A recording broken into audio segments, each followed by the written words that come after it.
Hoy tenemos dos lecturas que nos hablan del misterio del mal. El Evangelio ya lo hemos meditado en un domingo.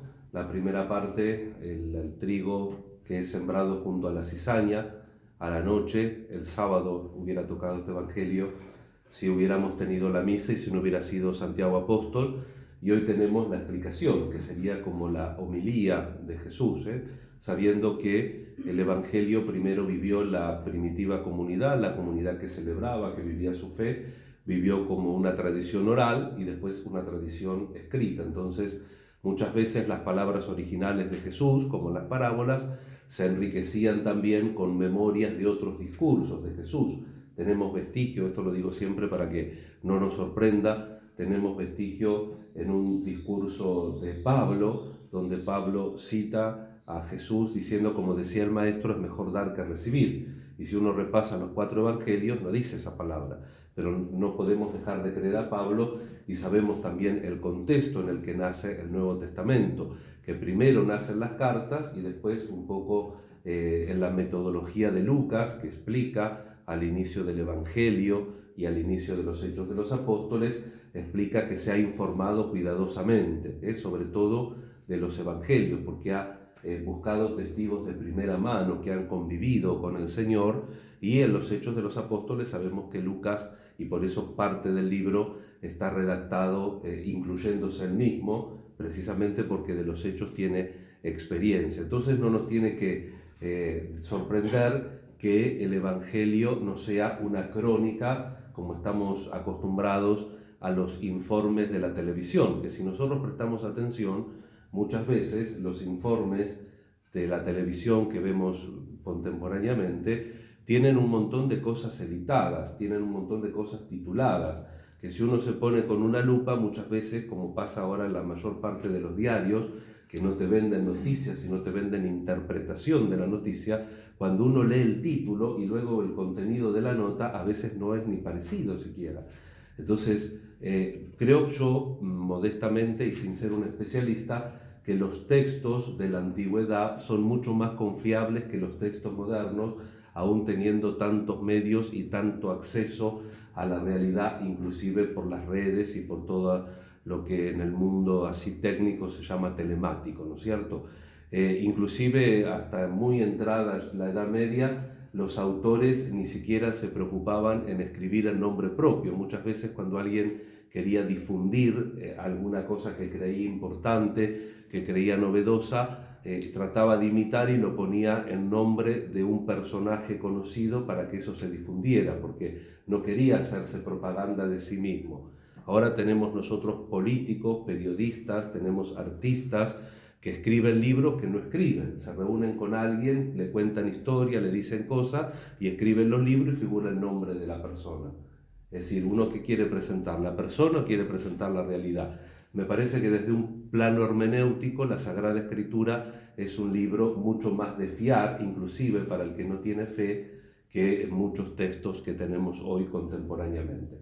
Bueno, total que en esta parábola que Jesús interpreta y que el evangelista recoge, según San Mateo, vemos esta explicación que pone un tema clave en la vida nuestra, que es la libertad. Somos libres.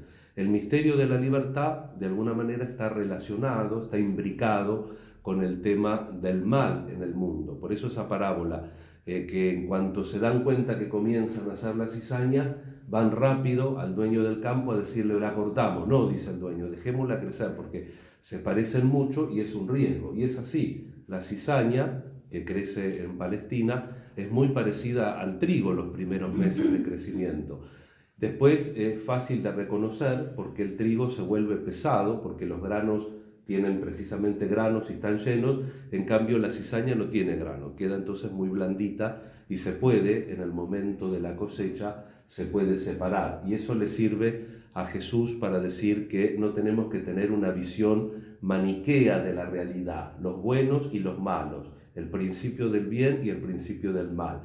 Y hay que dar tiempo en la vida para que las cosas crezcan juntos, hay que discernir, hay que usar bien la libertad, y esto también lo podemos ver en la perspectiva de la primera lectura. El profeta Jeremías hace una oración muy sentida e intercede por el pueblo, que como no tenía, era un lugar muy seco, y Baal precisamente era el dios de la fertilidad y por tanto el dios de la lluvia, tenía la tentación de rezarle a Baal para que llueva y olvidarse del Señor. Y le pasaba que se quedaba sin una cosa y sin la otra, porque se alejaba del Señor y resulta que tampoco llovía. Entonces el profeta de alguna manera se hace solidario de ese intento vano del pueblo que lo despoja de la verdadera religiosidad. Y entonces lo invita a la penitencia y le dice al Señor que tenga penitencia. Por eso también el Salmo pide al Dios que se haga el tonto. Lo digo así de una manera coloquial. No recuerdes, Señor, para nuestro mal las culpas de otros tiempos, que tu compasión venga pronto a nosotros porque estamos totalmente abatidos. Así como que no te das cuenta, no te acuerdes de lo que hicimos. Y el profeta se une al pueblo, intercede por el pueblo y ante esa sequía se mueve a la conversión. Hoy tenemos la pandemia y curiosamente a veces uno encuentra en internet páginas católicas donde supuestos teólogos empiezan a pelear de si la pandemia es un castigo o no es un castigo de Dios. Yo creo que tenemos todos los elementos para saber que Dios no funciona como los dioses de los paganos, que los paganos hacían las ofrendas, los sacrificios, hacían todo lo que la religión pagana prescribía, pero nunca sabían el resultado, no sabían si Dios los iba a castigar o los iba a beneficiar. Tenían que buscar el beneplácito de los dioses. Nosotros sabemos, porque Jesús lo reveló, que Dios es Padre. Entonces no podemos pensar que positivamente Dios dice vamos a castigar a tal pueblo, tiquiti, aprieta un botón y viene una epidemia, viene una luz, viene un tsunami. Yo creo que eso ya sería fantasioso. Pero si toda la interpretación del Antiguo, del Nuevo Testamento, de estos años de cristiandad, desde el siglo I hasta esta parte, se interpretan las guerras, el hambre, las epidemias, ¿por qué tenían tanto miedo en la sequía? Porque la sequía también era un caldo de cultivo para alguna posible epidemia. Todas esas cosas, si bien no eran sembradas por Dios, porque si el pueblo hacía mal, por ejemplo, el acueducto, o si se asentaba en un lugar que no era el correcto y justo venía un periodo de no lluvia, no le podíamos echar la culpa a Dios. Pero siempre en los momentos de dificultad, en los momentos de prueba, en los momentos de enfrentar una enfermedad, una peste, una guerra, el pueblo siempre fue movido a la penitencia. Inclusive Jesús, esto lo recordé varias veces cuando habla de esas desgracias que había pasado con los galileos, que Pilato los mató y mezcló la sangre en el templo, o esa torre que se cayó y mató a 18 personas. Jesús dice, ¿qué se pensaban? ¿Que eran un castigo? ¿Que esa gente era más culpable que ustedes? Dice, no.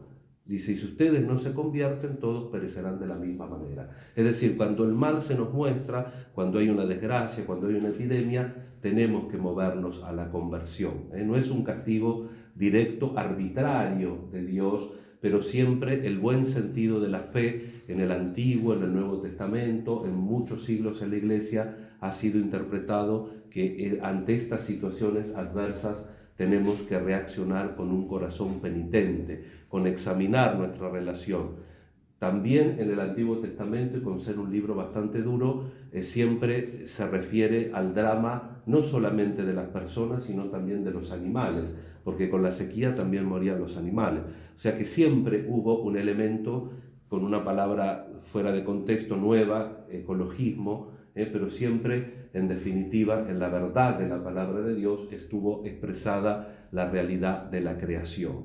Dios, que es Padre, deja que el trigo y la cizaña crezcan juntos. Por eso también, en un sentido indirecto, por causas segundas, por fenómenos naturales, por cuestiones de la libertad del hombre, a veces vienen dramas como la guerra, el hambre y la peste, que sí pueden ser tomados en este sentido como un cierto castigo de Dios, en el sentido de que tolera esas causas segundas que se producen por el hecho de la libertad de las leyes, la libertad de la naturaleza y la libertad de nuestra voluntad. Así que le pedimos al Señor en esta Eucaristía poder siempre tener un corazón penitente, un corazón de volver a Él, de también sentir el lamento del pueblo como Jeremías y hacerlo nuestro. Y decirle, como dice el Salmo 78, nosotros que somos tu pueblo y las ovejas de tu rebaño, te daremos gracias para siempre y cantaremos tus alabanzas por todas las generaciones. Nosotros queremos ser esas generaciones que constantemente agradecen a Dios y aprenden de los males del mundo. Por eso también estamos rezando la misa por diversas necesidades, pidiendo por el perdón de los pecados. Pedir perdón no significa estar con la cabeza abajo y dándonos azotitos, sino que pedir perdón consiste en tomar la vida en serio y de nuestra parte tratar de hacer en el aquí y ahora todo lo mejor que podamos. Nos encomendamos especialmente a la Santísima Virgen y le pedimos al Señor por nuestras necesidades e intenciones. Que así sea.